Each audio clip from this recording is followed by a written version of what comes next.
Howdy, and welcome back to You've Got People Problems, where we tackle the leadership challenges that no one wants to talk about, but every business faces. I'm your host, Melissa Ortiz with Activate Human Capital Group, and this is episode 9. Today we're diving into a topic that can seem elusive, but when we get it right, it's worth its weight in gold. Getting the right people in the right seats. When we fall short of this goal, it leads to burnout, to turnover, and major business slowdowns. But when we get it right, our employees thrive, our teams thrive, and our businesses double down on profitability. I'm joined today by Krisha Buehler and Byron Attridge, two incredible leaders who understand firsthand how Predictive Index and EOS work together to help organizations assess fit to role before we make hiring mistakes rather than after we've invested in onboarding, training, and development. In this episode, we explore how to ensure your employees get it, want it, and have the capacity for their roles, why people misalignment leads to burnout and how to prevent that, and the power of combining Predictive Index and EOS for stronger hiring and leadership decisions. If you have scar tissue from hiring or promoting the wrong people or want to learn from someone else's mistakes, this episode is for you. Let's get to it. I'd love to start, if we could, with just some definitions. Byron, start us with EOS. What the heck is EOS? Okay. Well, there's actually a book that's called that. What the heck is EOS? But to give it to you in a nutshell, EOS is obviously an acronym that stands for the Entrepreneurial Operating System. And if we're gonna summarize that, really in a nutshell, what it is it is a simple set of practical tools to help you orchestrate all the moving parts of your business so you can run a better business and have a better life. Now, it's not software per se. It's a framework. It's a framework for operating your business. So it's an operating framework that in which when we implement EOS, what we are looking to do is improve three major things. We call them vision, traction, and healthy. Vision meaning just getting everybody 100% on the same page about where you're headed and how you're going to get there, right? And it's getting everybody paddling in the same direction, right? And then traction meaning getting everybody in the organization top to bottom executing on that vision with discipline and accountability day in and day out. And healthy meaning getting the entire organization to work together as a healthy, cohesive group of people that enjoy pursuing that vision together. Because let's face it, in most entrepreneurial organizations, we don't have that. And so that's really EOS in a nutshell. Those are some really big concepts. I mean, Yeah. I was just telling Krisha, I was doing some stakeholder interviews for a large client that we've been onboarding. And the number one issue that's coming up is this vision. We feel like we want to be rowing in the right direction, but we don't know what that direction is. And so then we're making up our own directions in different departments, and we know it's disjointed.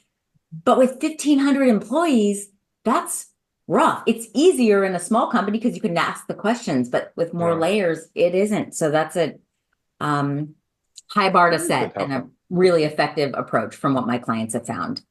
Yeah, absolutely. The next thing I wanted to define is PI. What the heck is PI? PI is Predictive Index. I would say in the assessment world, I'm a little bit agnostic. The wine you like is the wine that's good. The assessment you like is the assessment that's good, as long as you use it for development, selection, if that's EEOC compliant and appropriate. But I've come to love Predictive Index because it's fast, it's effective, and you can use it legally for hiring and use the same darn assessment they took that took them 5 minutes to do employee development and career pathing. And it's just from an efficiency standpoint, the reports are a page or two. It's just simple. Tell me what to do as a manager and I'll do it. But if you want me to read 37 pages about why this team member is fantastic, I'll do that soon. TLDR, you know that acronym, too long, don't read? Absolutely. Entrepreneurs, that is a major thing. Yeah, it's like those business plans that people write that are 50, 100 pages. Yeah. Nobody needs You're that. the only one that ever reads it. Yeah. So if we think about an EEOC compliant way to get the right people on the right seats, then develop and retain them, that's really how we've been using it to help clients achieve the 10x return on investment goal we have set for ourselves. when we're working with clients. So, Krisha, I'd love to transition to you. And in the world of EOS, one of the mantras is all about delegate and elevate. Delegate your tasks, you can elevate your role. So you're doing the really important stuff, not something someone else could actually do and would benefit from doing because then they're learning. So many of your clients have come to Belay for a virtual assistant to help them on their EOS journeys. How does the Belay offering fit in with an entrepreneur's desire to go from I'm burnout, I cannot handle all of this, to being able to delegate and elevate their role and time? Yeah, for sure. So, delegate to elevate is, kind of one of our mottos as well. And personally, I mean, I just feel like delegation is probably the most underrated key to any leader's success, right? If you can figure out how to delegate, there's no doubt that you will elevate not only yourself, but your team. However, it is really hard to learn how to delegate. We have seen so many fantastic, high level, high capacity leaders not know how to delegate. And so as far as Belay, we just feel like as the leader, as the entrepreneur, you are vision casting. You have the spirit and the vision to focus and grow your business. And you need to focus on doing the things that only you can do, not only for your business, but that energize you and what the business needs. However, as an entrepreneur, you get stuck doing all the things, right? Like who's doing your email, who's doing your calendar, who's booking your appointments, who's doing the research, who's double checking, with your clients, all of those things. And so therein lies the fact that you become your own assistant. And if you are, a high capacity leader, most likely you are not naturally wired and gifted at doing those administrative tasks. And so not only are you getting drugged down to do them, you're probably not doing them well because you're not working in your zone of genius. And so that's where Belay comes along to say, hey, you know what? Let us do the administrative task, because guess what? Not only do we take that away from you, not only can you delegate that, you're delegating it to people who, guess what? This is their zone of genius. They are really good at it. They do love it. And so that's naturally, you're delegating and elevating both yourself and your assistant. So I run across quite a few clients who don't have an admin. And it kind of makes me cry. I've got one client who tells me he runs a, I don't know, $70 million company a year. And he says he spends 2.5 hours a day just processing his email. You know what I say to that? Take your hourly rate and charge yourself. So how much are you paying to do that? I know. And I think sometimes it stems from this. I don't want to give someone a lesser job. I want to give them an awesome job. But everything we withhold as entrepreneurs means someone else isn't getting development opportunities. Someone else isn't getting a chance to be a helpful, supportive role. And so it's something I'm kind of always coaching and poking my clients on is this the best and highest use of your time? So I'm so grateful. And I will say, as a plug for Belay, you're a client of mine and I'm a client of yours. And the fact that, we can offshore it for $7 an hour or whatever it is, but are we getting college educated, background checked, really stable people who know what they're doing or not? And that was, my husband's an IT guy. And when I started down this road, he's like, you have criteria you need to meet in my expectation. This person's going to be in and out of our lives. That's right. We're not messing around with our own security. And so we chose to go the more professional route with Belay, and it's been a great decision. So I'd love to jump in a little bit on some Q&A that I've prepared, and then anybody feel free as we're talking to add to the Q&A that we can answer live. But Byron, maybe I can start with you. You've been helping companies implement the entrepreneurial operating system for what, 4 years now? Yeah, a little bit over that. Professionally for 4 years. People started calling me before that, and I'm a little dense, so it took me a while to catch on to the fact that this is where I need to be. But so about 4 years. So I guess my question is, in your experience, what are the main people issues that you see clients solving today? You know, in the, sort of the EOS landia, if you will, we look at people issues in two major buckets. And those two major buckets are actually borrowed from Jim Collins. He wrote a book called Good to Great, way back. Great book if you haven't read it. And he focuses a lot of attention on the concept of right people, right seats, right? And that's really where the people issues kind of fall in those two major buckets: right people, right seats, all right? And you got to have both for every individual that is in an organization. And so what does right people mean? Right people means those people that align with your core values, all right? So you do have to know what your core values are. And they can't be a marketing exercise, where it's like, hey, You're on our integrity and website. yeah, they're on our website, and where it has to be your DNA. It has to be, these are the principles and the characteristics of the people that we truly want on the bus. And we walk this talk, right? And if you have people that align with those core values, they're going to make judgments the same way you do. They're going to make decisions in the same way you do. Not exactly the same, but enough to where you feel like you belong to, these are your people, Mm-hmm. and that's what really intentional culture is built out of, right? The right seats portion of the equation is a different issue. And that is, are you good at the job? Okay.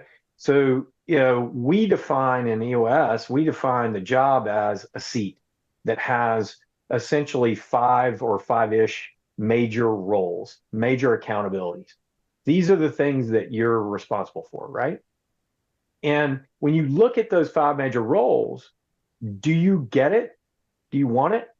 And do you have the capacity to do it? All right. And so here's what I mean by get it, want it, and have the capacity to do it. If you get it, you're wired for this. This is kind of your bag. And it's the stuff you have the acumen for. You can learn it. Even if you don't know all of it, you have the acumen for it and you're wired for it, right? Want it is simply desire. Do you get up every day and want to do this type of work, right? Does it fill you up? Does it juice you, or does it drain you, right? And then capacity is kind of your briefcase. It's your skills and experience, learned skills and experience. It's the stuff that you've gone to school for, or training for, or have, experience in, and all that kind of stuff. And so, you have to GWC that seat in order to be successful in it. And so the two major issues that we find people are bumping up against are those: right people, right seats, and you got to have both. It's so interesting to me, the right seat piece, because you can get the right person in the wrong seat in the right organization. And I had a client one time tell me, we have to repot people. We have to put them in the right pot with the right amount of sunlight and the right amount of shade and the right amount of water. And if you get them in the right pot and you already have them in the right organization, it's like they're on the right bus, right, in the wrong seat. Amazing things can happen. And I think, Krisha, you have a great story about this that we'll get to. But the flip side of it, when we get it wrong, we are taking this energy life force and just draining it away. And I think we've all had jobs, hopefully in our career, where we knew we were the wrong person for the seat. And I probably see it more predominantly than anywhere in the family businesses I work with, because there's this heir apparent. But maybe the heir apparent doesn't have the natural aptitude to be that leader. Maybe they have a different role they could fulfill and still have an ownership stake. But I work with a lot of family business next gens to figure out what is that energy that gets them going, even if it's a lesser role than maybe they thought they were going to play. But God, and you can't replace that energy. And absolutely, you're doing that day after day. That's where we get to burnout. And so that get it, want it capacity is tied so directly to this burnout that's now been classified by the World Health Organization, right, as a real thing that we have to be cognizant of. So maybe, Krisha. Well, and if you don't mind, one of the things that I observe a lot is that people will have the capacity to do something, but they don't get it and they don't want it. Like they're not wired for it, and it drains them, and they hate doing it. And it's kind of in that quadrant where you know how to do it, you got the skills and experience to do it, but it's soul sucking, and that's where people go to die. That's right. I mean, honestly, and that's that life of quiet desperation, where you're slogging it out, and how much do you think you're going to get out of somebody that's working that way? Not very much. And it's not you're certainly not going to get their best, and you're not going to get as good as somebody that really understands and wants and likes doing that kind of work. So I mean, it's as simple as that. I think it's also, good to think about the fact that if you are part of, maybe a fast growing organization where roles change and evolve over time, you come in as a role that maybe you were right seat, right person, but now the seat is changing because the job is changing and the needs are changing and yes. And so, I think it's a good reminder that, this exercise is not just a one time and done. Like, I think as your organization evolves, you need to keep remembering, do you still have the right people in the right seat as things change? Absolutely. In the EOS world, Byron, is it annually or quarterly? Remind me that there's a tool. We're quarterly. I mean, it's quarterly conversations around this. Yeah. Around whether they line up with your core values and whether they GWC their seat. And so you're having quarterly conversations about that. The full performance evaluation, takes everything into account on an annual basis, but you need to be sitting down with them and taking a temperature and understanding whether they GWC that seat. Yeah. So as we're still on this topic, Krisha, I'd love to hear from you what the catalyst was for BELAY in adding Predictive Index to the mix, and what value have you seen out of the investment you've made in PI? Yeah, so growth really was the initial catalyst. We were growing very rapidly, and so we were having to hire a lot of people very quickly. And so we had always been really good at bringing people on because, Byron, you mentioned earlier, we had a solid foundation of core values. We had a solid understanding of what our culture is and what we wanted it to continue to be. And so we were really good at the who. Right? It was the seat, especially as roles were evolving and we were growing and we were getting, into new roles that we hadn't ever hired for. And so it was twofold. One was, we were doing our employee engagement surveys, right, with you all, Mel, and we knew that we had an amazing culture. And one of the things that you said to us that we still bring up all the time is, we had awesome results. And you said the hardest thing for you all is going to be to maintain these engagement scores year over year over year. You just have to try to maintain them. And so we had scored lower in my talents are being aligned with the job that I'm in. And so that coupled with, we knew we were going to be scaling because we were growing. That's when PI really became such an integral tool for us because we were trying to figure out, okay, how do we maximize the talent that we have to make sure we're putting them in the right seats because they're the right person. But then how do we also ensure that we get the right person in the right seat for the growth that we were experiencing? So because you're already on that, I'd love for you to continue down that path to a very personal story for you. And how that came about. Yeah, sure. So I had taken on a position where I was hiring for my own executive assistant. And so I kind of had to put myself in the seat of one of our clients. And at the time I was already overwhelmed, right? When you look to get an assistant, it's because you're overwhelmed and you need to delegate. And so I had a lovely, lovely assistant. She was great. This was pre PI. So we were not leveraging PI yet. So we went through the interview, all the things. And, she did a great job for me. But there were things that I could tell were just a struggle for her. And it was fine. She was willing to put in the work. She was so coachable. And we would talk about her growth. And then all of a sudden we get PI. And so we, of course, had everybody in the organization take it. And we were hiring for a recruiter.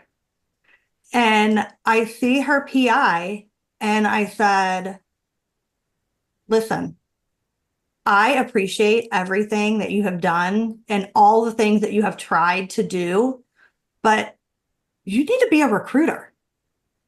You need to be a recruiter. Look at your assessment. Look at your PI. Look how it aligns with what this role needs. It's a perfect match. All the things that you say you desire and you love is right here in this job description. So, I know I'm going to sacrifice my executive assistant to another role in the company, but I'll tell you what, if that wasn't one of the best decisions that we made, and she not only, has she been an amazing recruiter for us, she's so happy and thriving and energetic and because she is on the right seat. And so that goes back to what you were saying, Byron, about burnout. You can be in the wrong seat and do well. But it's only a matter of time because you're surviving, not thriving, right? And so really, I think that to me was like, okay, this is a game changer. And not only did it then, I got an EA that aligned with, somebody who wants to be an EA and is naturally equipped to be an EA.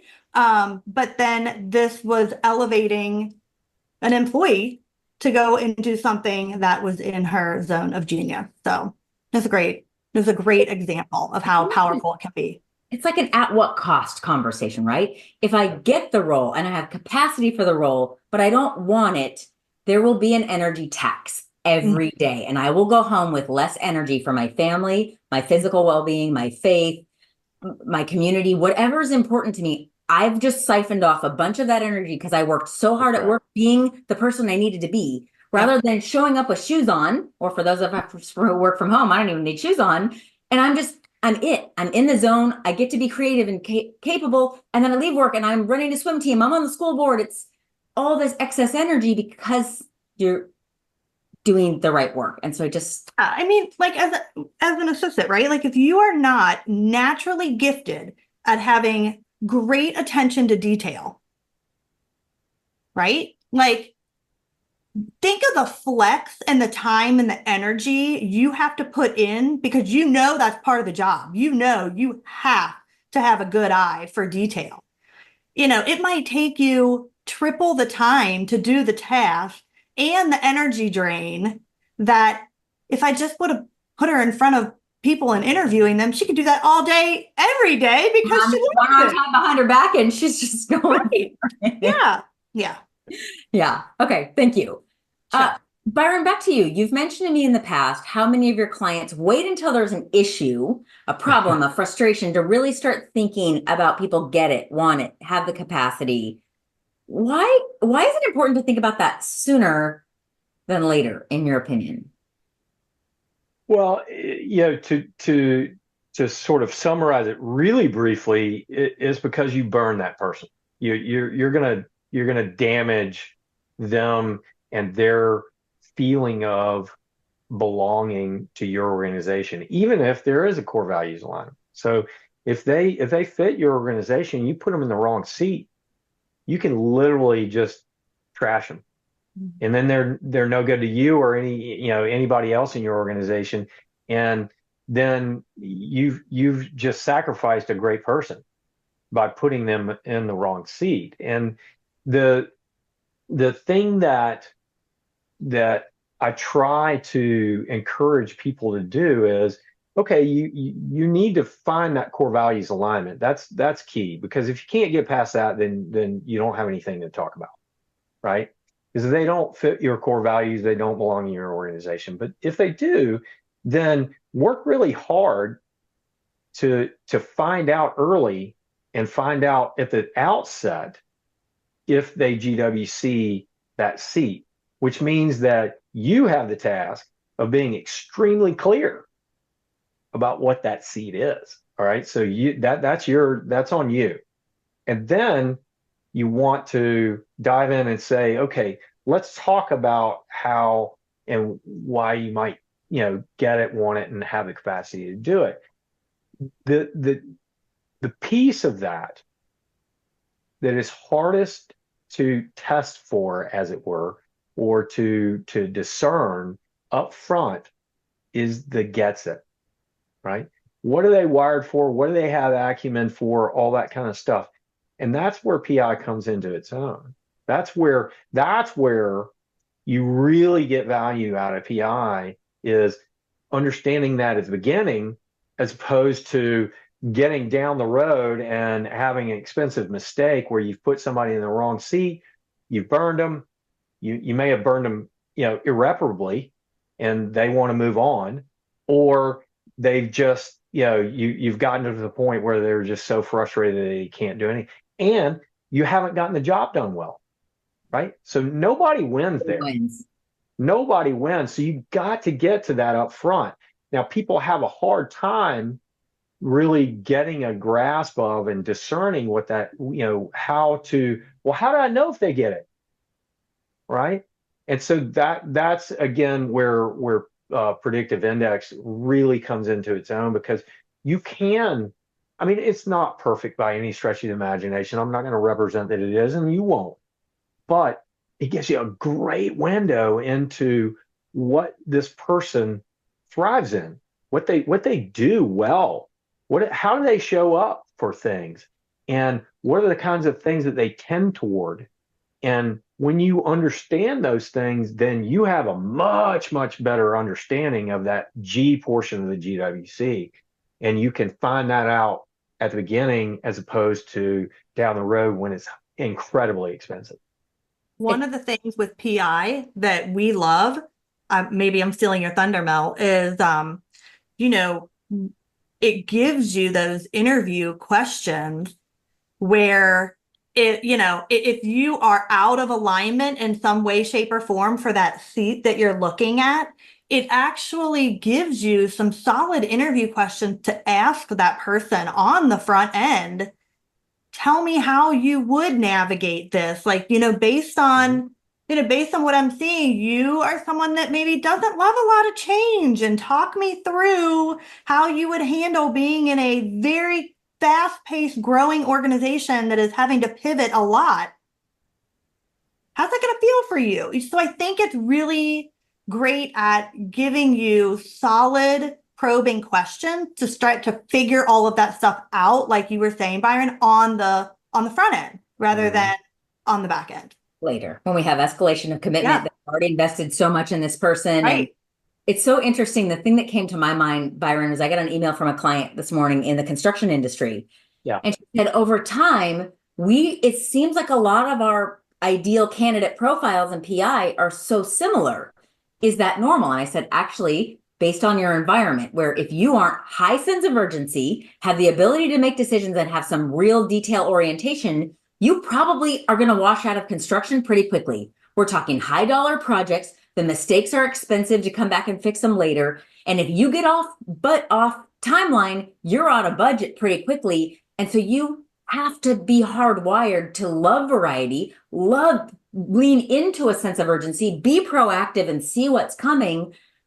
And if you don't have that, the amount of energy you're going to expend to be that will be significant. Yeah, so it will be extraordinary, and it doesn't go well. That requires that creative problem solving and being able to show up in front of a problem that you haven't ever seen before, and not freak out. And there's some people that can do that, and some people that don't really naturally do that very well.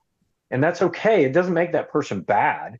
It just makes that, hey, they want things much more well defined and easier to show up to and say, all right, I know I have to do this, and this, and I'm going to go nail it and hit it out of the park. That's great.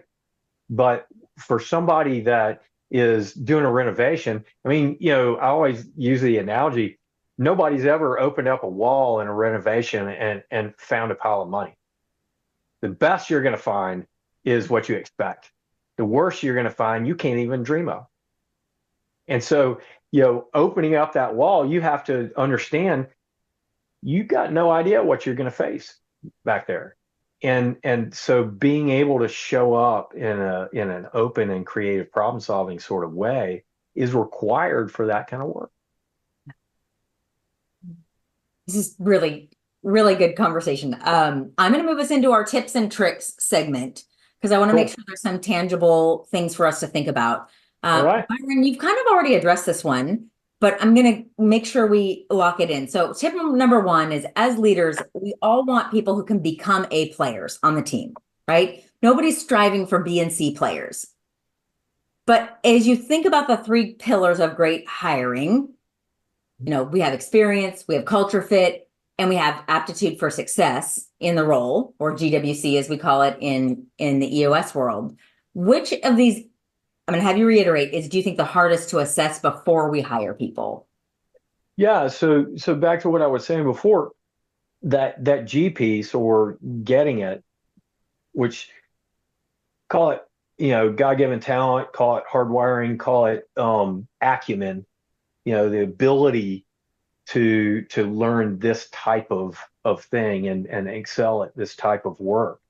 That's really the hardest to nail. And it's the hardest to really ascertain up front without some sort of, tool that's going to give you a much deeper look into how this person, shows up for things. And so Predictive Index, does a really good job of asking all those series of questions and everything, and then relating those to behaviors that are going to give you an indication, okay, yeah, this person. So the example you gave was, do they have creative problem solving? Do they have a sense of urgency? And are they detail oriented? Most of the time, if you're going to ask somebody just straight up, are you those things? Oh, yeah. What are they going to say? Yeah, absolutely. What are they going to say? They want the job. They're going to be like, oh, yeah, that's great. I'm all that and more. But when you test for it and then you come with some questions like Krisha said, prove it, and say, okay, well, tell me how you would handle a situation like this. Mm-hmm. And then you've got some data, and then you're asking the question, and it's either reinforcing the data or it's getting you to ask additional questions. Mm-hmm. But one way or another, you have much greater understanding of how this person is going to show up from the beginning. Yeah, I would totally agree. And then I would even say that that's like the most important, right? I mean, many things are trainable and teachable. Yeah, that's not one of them. Right? Like, I mean, you have to have the competency, of course, to do it. But like, when it comes to how your organization operates and all of that, many, many things are trainable. But the power skills, as we like to call them, it used to be soft skills or whatever, the emotional intelligence, all of that, like that stuff is hard to train. You've got the it factor or you don't, and it's really hard to pinpoint that it factor. And so I agree. I think PI does a great job of helping at least start to pinpoint that. No question. I mean, I always give the example. I went to business school, right? And so, I got, trained and tested and all that kind of stuff on finance and accounting and all that kind of thing. I hate accounting. Can't stand it. I can do it. And in a pinch, and at one point in time, I had to do it all. I had, as an entrepreneur, when you start out, you got to do it all. And so you struggle your way through that kind of stuff, but you have to understand that I can't stay there. If I stay there, I will die. Mm-hmm. And so, and you have to look at your people the same way. If you put them into that situation where they're struggling through it and it's soul sucking, eventually it breaks. And so that's put yourself in their shoes and you set them up for success, for failure. And so do the opposite. Make sure that you're understanding what they're going to be great at, what they have superpowers in, and what they're going to thrive in. You know, it's interesting, Byron, you said something a couple different times about setting that expectation, being clear yourself on what are the demands of this role. And I was thinking about, I work with a fair client, and they've got a huge fairgrounds that they staff up. They add 1,200 people for a month-long fair, and then off they go. And to get that right and to get it quick, you know, the it factor has to be all about a helpful, friendly nature, right? You have a lot of people that are looking for the bathroom, that are looking for this exhibit, and if you aren't by nature, have a desire to connect and warm and walk someone somewhere, to get that it factor quick for a job that is not a forever job, in some ways is more important than the entire face of that operation, because it is so temporary in nature. And that's really fun. And, you know, my tip number 2 was, sometimes we have the same role, but it requires different aptitudes, which is so counterintuitive. And I think, Krisha, you have a good example serving so many different clients. Yeah. And the example that comes to mind for me is when I was working with Sierra Nevada Brewing, implementing Predictive Index. If you think about Sierra Nevada as a craft beer, if you live on the West Coast, it's standard. That's what they sell. It was the first one. It was the big one. And you're an order taker if you're in sales. But if you have that same account manager role on the East Coast, it's Sam Adams. You're selling Sierra Nevada in here. And, oh, great, now you have an East Coast presence because you put a big brewery in the Carolinas, but you are not the de facto standard. And so we had to separate that same role to an East Coast and West Coast role because it had totally different demands. And so, Krisha, maybe you can speak to that, knowing you have different types of clients with different talents, different aptitudes. How do you meet them where they are? Yeah, absolutely. I mean, very few clients are exactly the same, right? I mean, we know a couple of pretty standard things about our clients. But at the end of the day, it's all about trying to figure out, okay, what is most important to the client? How can we figure out what the client is after, what they need, what they're looking for, what's important for them? And then we have to go and try to figure out from, okay, we have this 1,500, people that could somehow fit into any one of these clients. And so that's why we do leverage PI, so that we can start to put them in some sort of buckets to say, okay, this client is, maybe this client is actually really detail oriented and sense of urgency. And so guess what? We actually need a VA who can match and exceed that. Whereas we may have another client who says, you know what, here's the list of things I need done by the end of the week. I don't care how you do it. I don't care when you do it.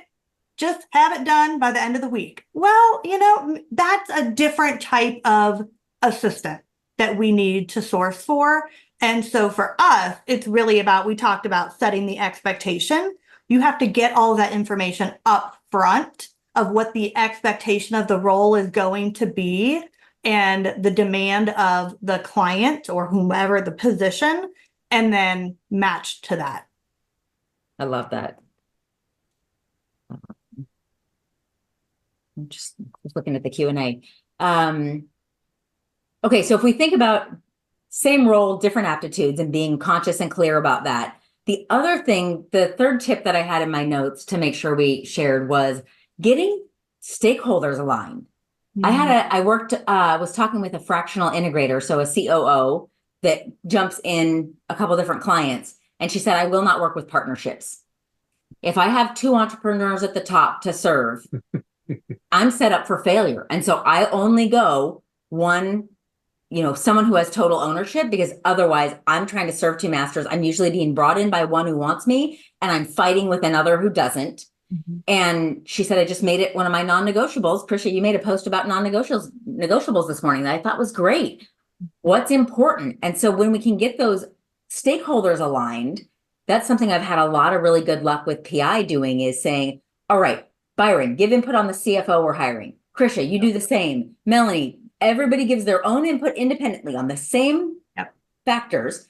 Then we bring it together, and sometimes there's great alignment in 3 areas, but we disagree in 1 area. Like, oh, we want the CFO to be really analytical. Yeah, but remember the last guy? We got burned. He didn't interact with anybody. He didn't collaborate. He kind of went into his office and crunched numbers. And we need someone who's going to connect, because these financial concepts are bigger than bookkeeping. These are strategic conversations we need to have especially in high growth organizations. We need someone who's visible and connecting and warm. And so we'll have some discussion, get that alignment, and it can be a really great conversation starter on the front to set someone else up for success. I can't second that or agree with that anymore. Truly, because it's great, it's magical when it all aligns, but when it doesn't, imagine that poor person that comes in and is trying to meet different expectations from people who don't align. And so,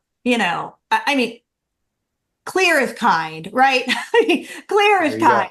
So if we can have clear expectations and everybody's aligned, that is awesome. The other part of that I have seen is, so if those of you don't know PI, when you're going through this initial assessment, you're almost having to go through this role and say, the level of experience or aptitude needed for different parts of the role.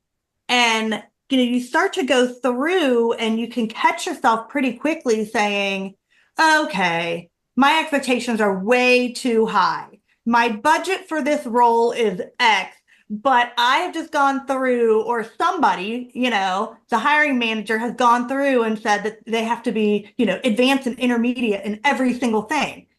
Let's level set, guys. What does this really, really, really need to be successful? And so I've also seen that too. It's been a great level setter of what is the right realistic expectation of this role coming in. Yeah. That's the purple squirrel issue where, they don't exist. So why have you outlined, this description of this thing that doesn't exist, this mythical character? Yeah. And my favorite that I love is they have to be able to do everything. Mm-hmm. And you're like, okay, I understand the need for being able to back people up and help people out and being a team player. If team player is a big deal, it's a big deal. And I get that. But you're not going to find that, utility player that's absolutely spectacular at everything in the entire organization for, $20,000 a year. It just doesn't exist. And so, let's be clear and let's be realistic, folks. Yeah. Krisha, you said the same quote that I use a lot in a different way, and it was much gentler. You said clear. And I usually flip it and I say to be unclear is to be unkind, because we are setting people up for failure. Yeah. If we don't tell them exactly what we want, how to win, right? What are the metrics? One of the things I love about working with clients who run on EOS is they've got metrics to know if they're winning, not, your boss's subjective opinion. It's I'm hitting my metrics. I know what to do and I know what it looks like. And I love that. So bookmark it either way you want it. Clear is kind, to be unclear is to be unkind, but it matters. It matters with our families, our spouses, our team members. It's clarity of expectations has so much power.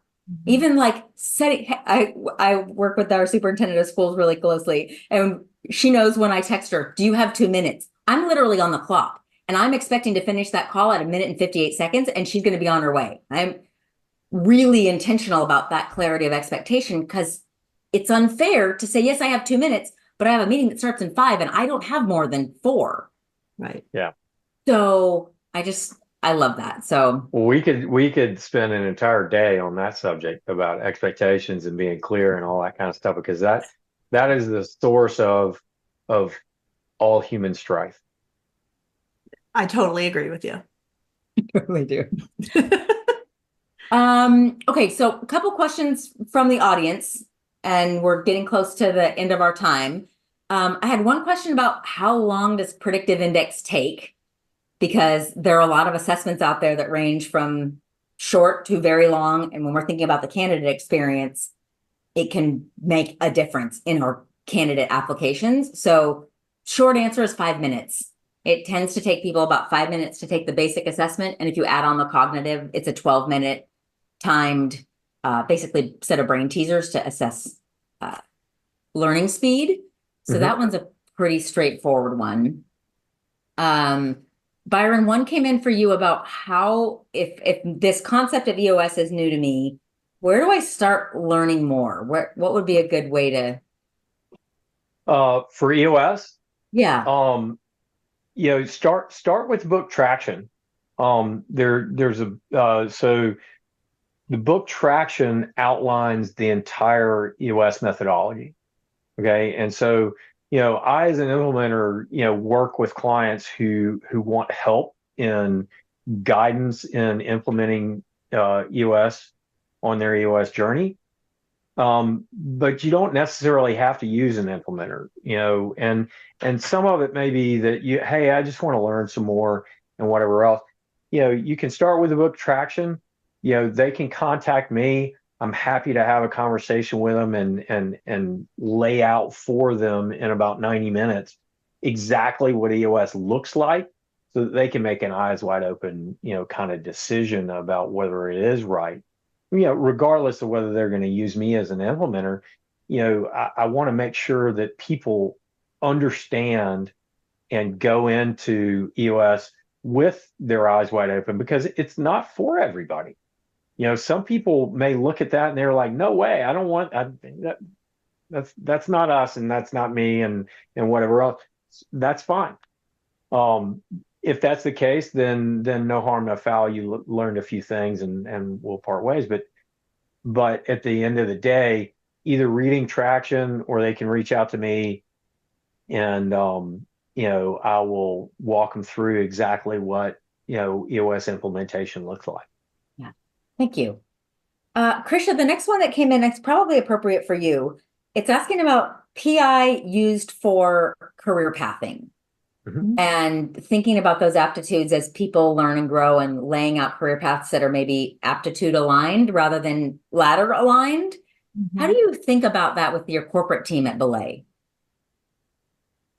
Yeah, I think it's two things. One, the one thing I love about PI is, not only do we get to peek into how, what it is for our team, but everybody gets their own report out, right? So like you really learn some things about yourself and start to feel like, oh, this makes sense.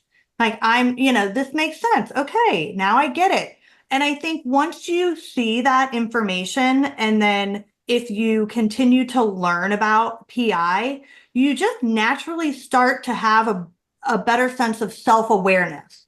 And then you start to pay more attention to your energy level. What is giving me joy versus what is sucking the life out of me? What am I naturally gifted at because I'm in a flow? What is somebody telling me that, like, oh, wow, you're really good at this, but you don't know you're good at it because you're naturally gifted. And so so the short answer would be the self-awareness. So then you can start to design that career path for yourself, because otherwise you may be pursuing a career path out of desire for something that is not aligned with what you're gifted at, so self-awareness, truly, and to really follow what gives me joy, what gives me energy, and what am I good at? And that's your career path. That was something that came to mind as I was listening to your little spiel this morning on LinkedIn about what your non-negotiables. And I think so many people don't know their non-negotiables. And so any of these assessments that we take usually give us these glimmers into, oh, that's why I love a new project over something that is ongoing. That's why I love a lot of plate spinning. And when COVID hit, the fact that they all stopped was brutal for me because I need a lot to juggle or I'm unproductive. I think I think we were all taught to pick a career path based on like an industry or a profession, right? Whereas when you really start to think about it the other way, your career path could maybe be in any of those industries and multiple professions. It's just how does it align with your non-negotiables, right? So when I say flexibility and I need challenge and I need variety, well, I might find that in a multitude of professions. But if I just have my eye on, I want to be a teacher, like you're not looking at the whole picture of who you are as a person. Right? What age kids do you want to teach? Is it single subject or multi? Do you want private or public? There's just so many. And, as a school board member for me, I look at the number of kids we have in school who the jobs they'll have don't even exist yet. So picking some arbitrary, I'm going to be a doctor, those will probably still be around.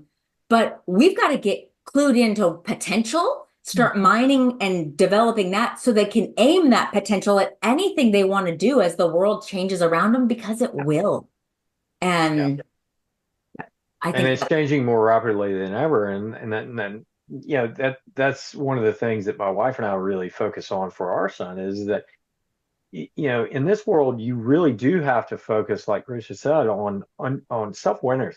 Understand where you are. Now, don't you got to be careful not to pigeonhole. And that's the flip side. That's the kind of danger that you have to be mindful of. But most people are so unaware of these factors and these things that are part of their DNA that I would advocate saying, hey, use this as a tool to become more self-aware and then pursue that journey in a way that enables you to pull up in front of anything that you want to learn that seems like it could be, energizing and learn it. Yeah.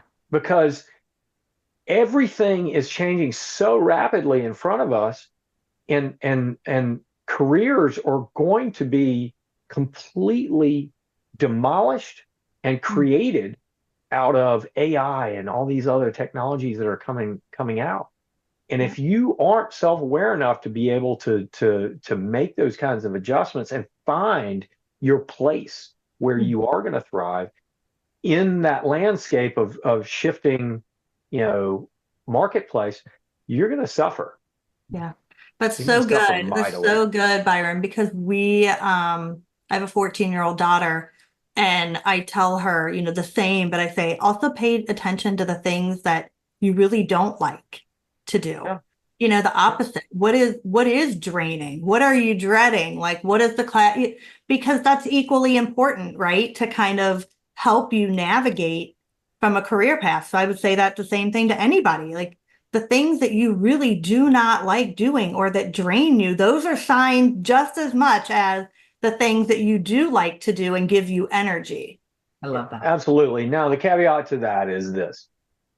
Everybody's going to have to do some of the stuff that they hate and they don't like at some point. I mean, of course. Yes. That's part of life. That's part of it. That is part of it. But and if we can not on a sustained basis. Correct. That's the key differentiation. And so we have to make sure that we understand, the difference.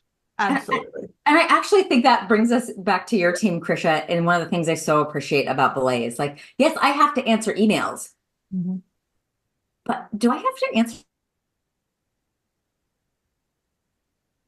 I have to delete every piece of junk mail and unsubscribe, like even down to the stuff is, should I be doing all of it or could I be doing a small portion of it? And that's, I just think it's such an interesting space. And the career pathing piece that I wanted to make sure we added in on PI is there's actually you can look at a person within your organization. And if we've built out job profiles for our ideal candidate across our roles, like I do with most of my clients, it will say, hey, Krisha's really well suited for these 4 other roles. Some of them she might have already surpassed in terms of capacity, but some of them might be upline, and we could be starting to align her talents and her capabilities, the things she needs to learn to set her up for that role that maybe we wouldn't have thought about before. maybe she's been in operations, but there's this marketing job that comes open and she's a persuader or a promoter, and we've never unlocked that talent, but we couldn't. So it can give us some good clues. But in the interest of starting and ending on time, I'm going to bring us to a close and just thank the two of you so much. Byron, Krisha, thank you for being on this journey. I think we're doing things that really help organizations be better places, that create a better world. And we're doing it with intentionality. And I'm so lucky to work with people like you. So I know we could have spent 3 hours on this topic. So thank you for engaging in the abridged version. If you'd like to learn more about what Byron and EOS are about, I'll pull that up. Krisha, it's probably best for them to visit the BELAY site rather than contact you directly. Yep. And if you want to learn more about PI, I'm happy to be here for you. The next PI Power Hour will be about getting the right people in the right seats across multi-generational family businesses. So if that's of interest to you, please tune in. I will share my screen again so you've got contact information if that's something you want to grab. But sincerely thank the both of you and everyone who attended for tuning in. Absolutely. Thank you, Melissa. This was fun. And it's just, it's great to really lean into the intentionality of creating workplaces where, you can cultivate people to be the best that they can be, and to cultivate leaders that you wish you had, Yes. Be the boss you wish you had, right? Yeah. I love that. Thank you, Mel. You bet. Take care, y'all. Well, that's a wrap on this episode of You've Got People Problems. If you got something out of the conversation, make sure to subscribe, leave us a review, and share it with the other leaders in your network, because let's face it, we all have people problems. You can watch full episodes on YouTube or listen on your favorite podcast app. But either way, thanks for listening, and we'll see you next time.